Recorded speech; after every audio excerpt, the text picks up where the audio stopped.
At 16 years old, I got on a plane alone. No English, no family, no guarantee I do survive. If you are new here, this is my story. I was 16 years old when I first left Africa, flew to the United States for basketball and school. I didn't speak English, not a word. Everything felt heavy, the culture, the pressure, the fear.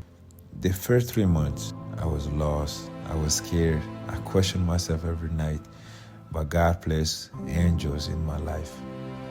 People who opened their homes to me, fed me, protected me, taught me how to live in a new world, and let me eat lunch in the classroom. Then life hit me again. I got injured, and my visa situation started falling apart. Even worse, people stopped believing in me.